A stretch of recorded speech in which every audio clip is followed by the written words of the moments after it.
مدينة بومباي مدينة إيطالية بتقع على البحر الأبيض المتوسط. تأسست المدينة في القرن الثامن قبل الميلاد، وكانت بتطل على جبل بركاني خامد هو جبل فيزوف. كانت مدينة بومباي بتقع في القاعدة الجنوبية الشرقية لجبل فيزوف، واللي بيرتفع 1200 متر عن سطح البحر.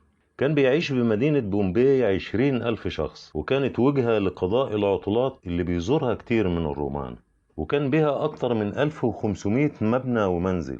محيط المدينة 3 كيلو متر مربع، وتحيط بمساحة 163 فدان، ولها 7 بوابات. كانت أيام حكم الإمبراطور نيرون، وكان معظم سكانها من الأثرياء وأغنياء التجار، وكان ده بيظهر على معالم المدينة من رفاهية وتقدم. فشوارعها مرصوفة بالحجارة، وبها حمامات عامة وشبكات للمياه بتصل للبيوت، وميناء بحري متطور، وحلبة كبيرة للمصارعة، وبها مسارح وأسواق، وتطور بالفنون من خلال النقوش ورسومات الجدران.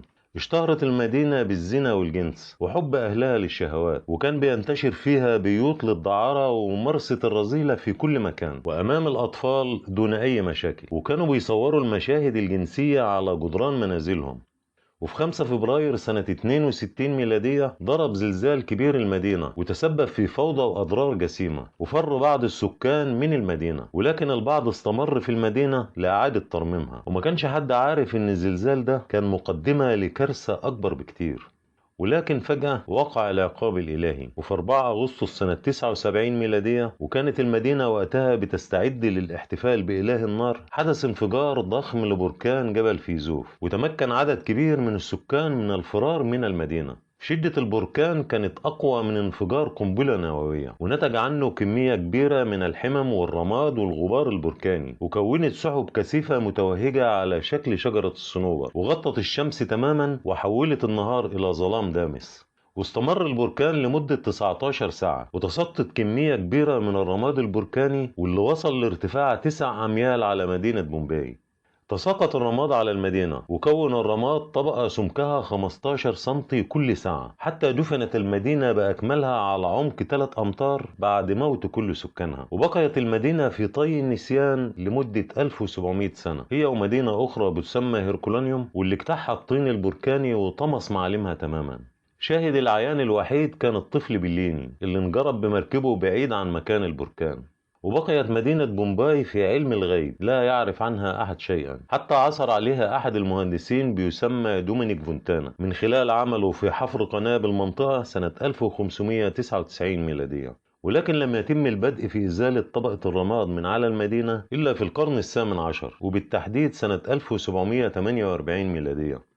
واندهش العالم من الحضارة المتطورة في هذه المدينة في هذا الوقت، من القصور الفخمة والبيوت الفاخرة ومدرج لألعاب المصارعة، وهو ما يزال سليم إلى حد ما، وبيتسع ل20,000 زائر. ويوجد بها ميدان كبير فيه منصة في وسط المدينة، وبتحيط بالميدان مجموعة من المباني ومنتزه بومباي الأثري، وصالة ألعاب رياضية وأسواق كبيرة وحمامات عمومية، ومسرح كبير بيسمى مسرح تياترو غراندي على شكل حدوة حصان، كان بيتعرض فيه الكوميديا والتمثيل الصامت. وبعض المعابد زي جوبيتر وإيزيس وأبولو وفورتونا، واللوحات الجدارية المنتشرة في كل البيوت، وكتير من الأدوات والأواني القديمة. وتم الكشف عن جثث على سطح الأرض، وظهروا على نفس هيئتهم وأشكالهم، بعد ما حل الغبار البركاني محل الخلايا الحية الرطبة لتظهر على شكل جثث إسمنتية. وتم العثور على ما يقارب 2000 جثة متحجرة في بومباي وحدها. أحد خبراء الآثار باولو بيسرون وعالم البراكين جو سيفي قالوا إن أهل القرية أحيطوا بموجة حارة من الرماد الملتهب، واللي بتصل درجة حرارته 500 درجة مئوية.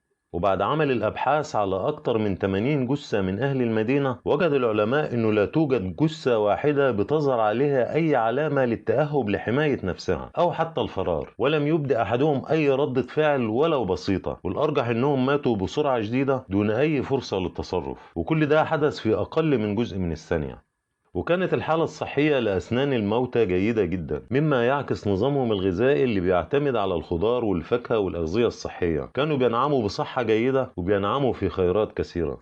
وقال الباحثين إن أهل مومباي كانوا بيرسموا الصور الإباحية على جدران منازلهم أمام الأطفال والنساء والكبار، واعتبر الباحثون إن فن الخلاعة قد بدأ في هذه المدينة.